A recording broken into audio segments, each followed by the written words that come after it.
Very good afternoon to you. Thanks for joining us. It is a great afternoon, David. Now, I just want to get your thoughts on this Sam Dastyari thing, and without giving you too much of a free hit here, can you explain to me how this works? An MP, and you've been in the Senate previously, a senator, they get a travel allowance, and I looked it up, it's $95,000. Do you go beyond that very often? Well, if you do, you pay for it out of your own whippy tin. But the problem with this, and Sam's admitted it, he's like Captain Thunderbolt. It's just great. He's looking for a stagecoach. The issue is, if someone says, "Listen, mate, you're a bit short. I'm going to give you a few dollars," you better declare that straight away. And even smarter is say, "No, mate, I can't do that. You can donate to my party." He says he did disclose it back in October. Well, I don't know. I think he's in more strife than the early settlers. But it's up to Bill Shorten. He's got to try and work this out. Is there a bigger picture question here, a need for donation reform? Why is a Chinese company, or any company really, helping out someone cover when they've gone over their travel bill? I don't know. I mean, that really is a question for Sam. That's a question for you to get Sam on this program. We've invited him, I should point out, mate, anyway. Well, usually he's pretty good with media. Correct. Today he seems shy. Shy Sam.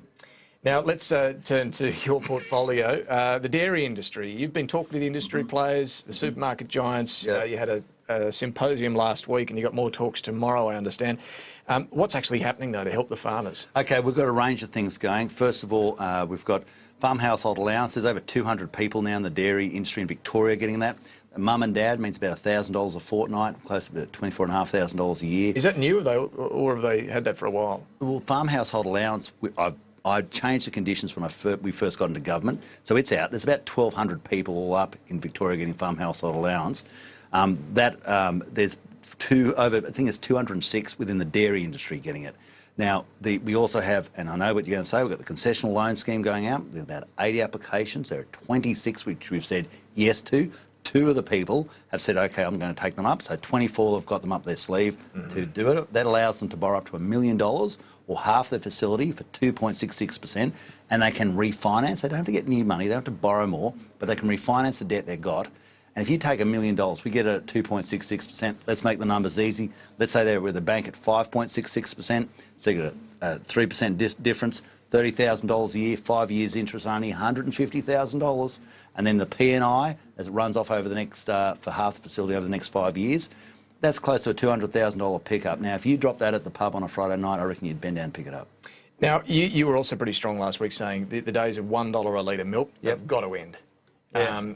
You obviously haven't yet convinced the supermarkets to start charging more, so what can you do about it? OK, well, there's a whole... First of all, it seems ridiculous that New Zealand, that produces 19.5 billion litres of milk, we produce about 9 billion litres of milk. They don't have $1 a litre milk. This is something that's peculiar to us, and we know what's going on here. You put it at the back of the shop, so you walk past all the other canned tomatoes, anchovies and whatever you like, soap powder.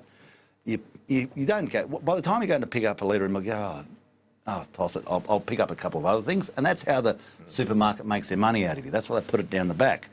So the dairy farmer is really paying for the advertising of the shop. That's what's actually happening. The question you ask is, OK, what are you going to do about it? Well, the first question I'd say is, if it's below cost, it's against the law. You can't sell for a sustained period below cost. It's not allowed.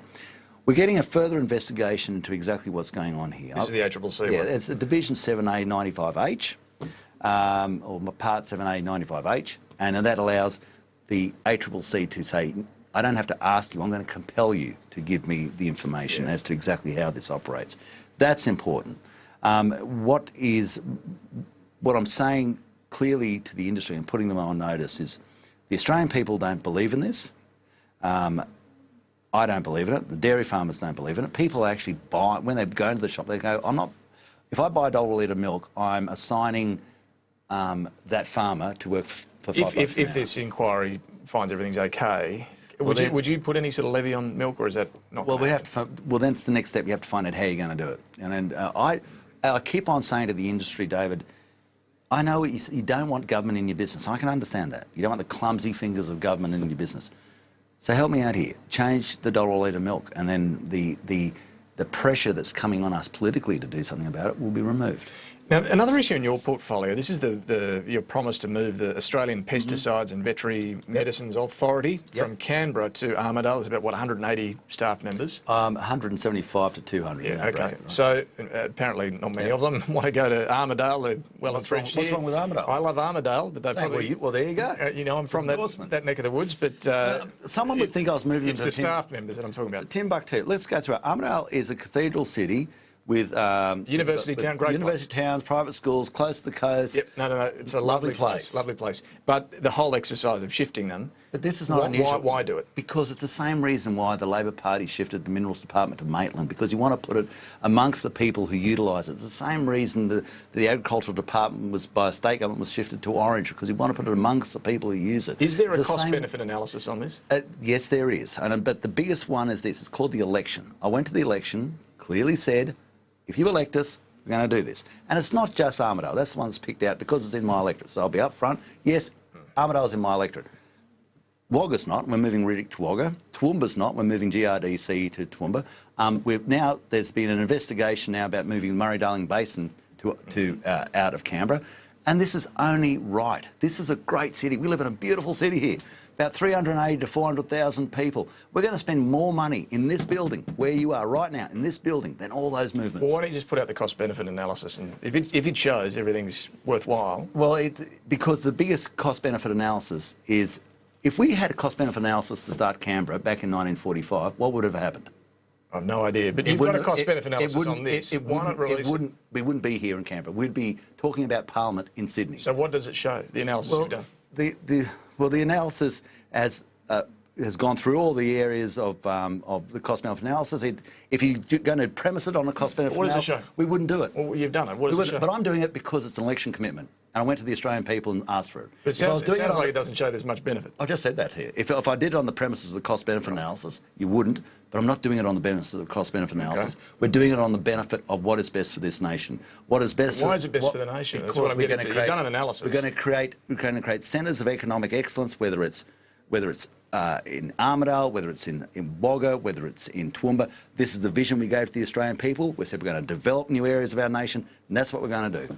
All right. And if you said, well, what's your cost-benefit analysis? Yeah, I'll tell you what it is. Called the election. It was a policy. We took it to the election and we won. All right. But would you release this report? Oh, no, I'll consider that. I've basically given you the oversight here. Okay. A couple of other things. Today, my colleague Peter Van Onslo's and his co-author Wayne Errington, their story about, in their book, that Malcolm Turnbull and Scott Morrison argued in favour of some change to negative gearing. I think you said earlier today that you weren't going to offer a view on it. Can you hear? Was that your recollection of what happened? Well, look, just between you and me and a few other people there, but I can't. I'm supposed to speak out of cabinet, but I will for that. No, I'm not. Of course I'm not. All right. Well, Malcolm Turnbull says it's fiction. Well, he can say it's fiction, and I can say I'm not going to say whether it's fiction or not. What I can clearly say is that if what they said is the truth, I never remembered it that way. All right, I'll take that. And a couple of other ones quickly. Superannuation. Do you want to stick with what you took to the election? Look, yes, I do. Okay, but I'm a realist. In anything, there's got to be the discussion. They're having the discussion now. I think we've got to be pragmatic. We are in a parliament. We've got to get things through. The whole thing that sits below all this, isn't it, is the budget repair. Yep. If we don't fix this budget, then we, in 10 or 15 years' time, won't have an ABC. You'd probably be happy about that, but there'll be no money for it. I love the ABC. There'll be no money for the public health system the way it is. There'll be no money for the public education system the way it is. We won't be able to defend ourselves the way we defend ourselves. The money for pensions will be under pressure. Is that what we want? But do your backbench get that? If we don't, your own, like George Christensen and so on, do they get that? Yeah, well, of course.